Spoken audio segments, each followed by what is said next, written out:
All right, guys, Norm Rieger here from HH Remodeling Company, and Job Tour Tuesday continues with our theme of the 3 river-related Bergen County towns.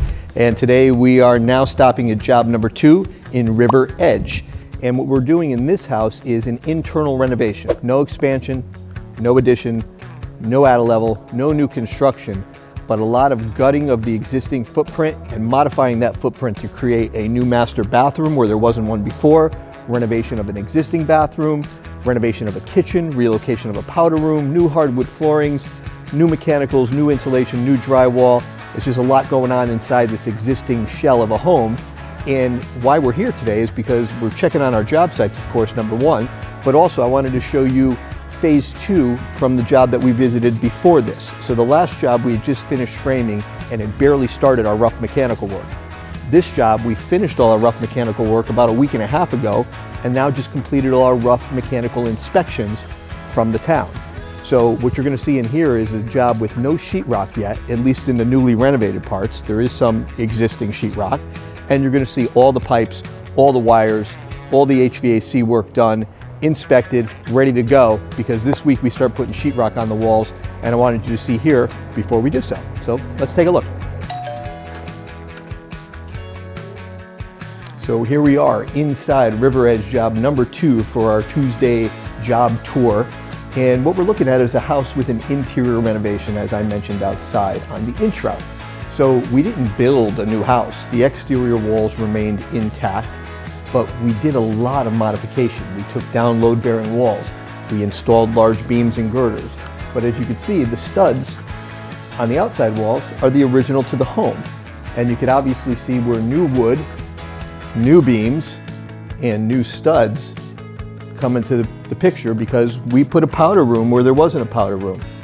We expanded and made this a new open floor plan kitchen. We took down a big wall between the back dining space and the front formal living room in these colonials from the, I would say, the early 1900s. I don't know the exact date of this house, but I'm thinking somewhere between 1910 and 1925. And we're creating a new modern living space with a pretty substantial interior renovation. And the reason why I'm showing you this job right now is because we don't have new drywall up, but we finished all our rough mechanicals, we passed all our inspections, we have insulated, and now we're ready to rock. No pun intended. But I want to show you a little progress on this job site. So new hardwood flooring has been installed. This is raw. When I say raw, I mean it's not finished, sanded, or stained, or polyurethaned yet. So we just take the raw hardwood flooring and it gets installed.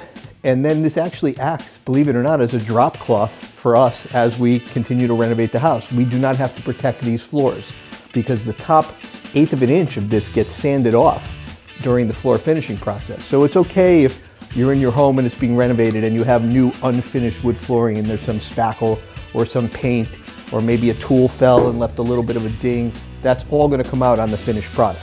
Now, if we were installing pre-finished hardwood floors, that's a different situation. Those scratch easy, and those we have to add a very thick layer of floor protection if someone chooses to go with pre-finished flooring. Now, what's the difference? Cost-wise, they're about the same. The benefit of real unfinished hardwood flooring is we could sand this and stain it to match anything else in the home that we're going to sand and stain. Typically, that applies to railings, balusters, newel posts, stair treads. So if we get pre-finished hardwood flooring, sometimes it's not so easy to sand the railings and the newel posts and the stair treads to match whatever the factory finish was. Whereas if we put it in unfinished, we can make everything the exact same stain color, the exact same finished look. So that's why we usually encourage people to go with unfinished. This happens to be oak flooring because we think it has a better finished result and it adds a lot more flexibility to the design. Old school, man. It's like 100 years old. All right, so what we're looking at here is a very modest sized master bedroom.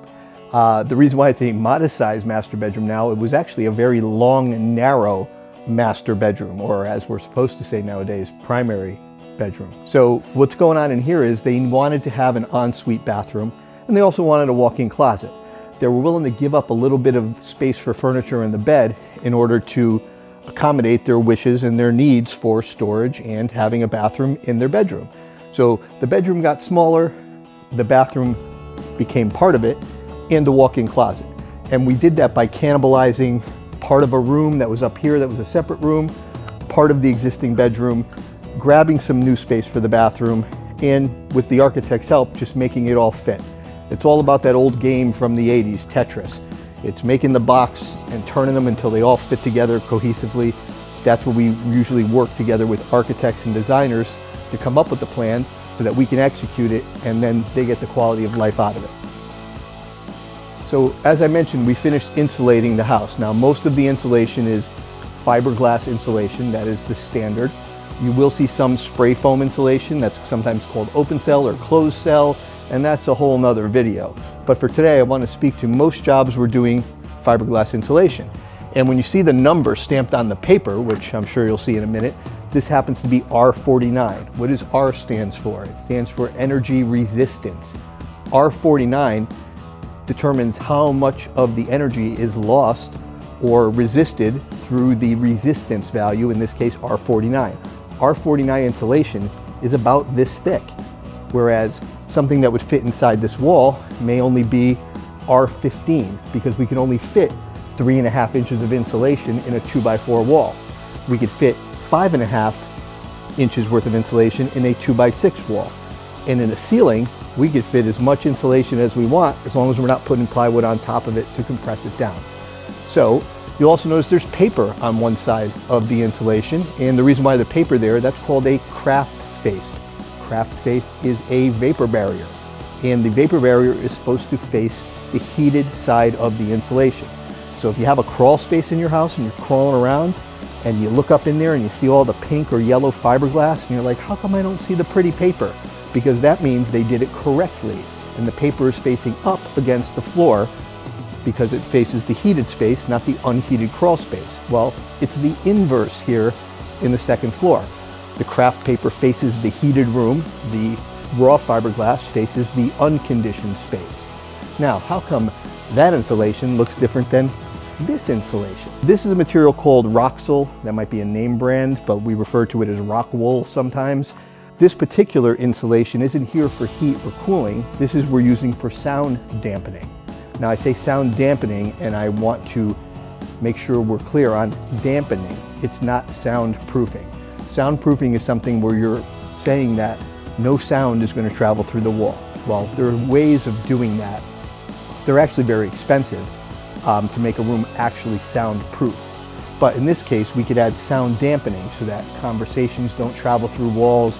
If someone's using the room on the other side of this as an office and they're going to be making a lot of business calls from home, Zoom meetings, or just need to concentrate, sometimes they ask us to put sound dampening in the wall, and that's what you're looking at right here. This particular product is also used for fire retarding. So this product has multi-uses, but in this case it's being used as sound dampening. What are we looking at here? Well, underneath this is a bathtub. It's a brand new bathtub.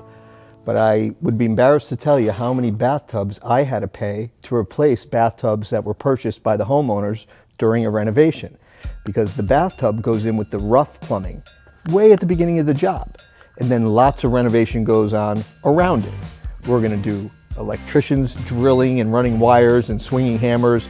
Plumbers are going to be drilling holes using big tools and crimping pipes with tools and running drain and feed lines. And then the drywall guys are going to come in, the cement board guys are going to come in, the tile contractor is going to be applying tile to this tub wall.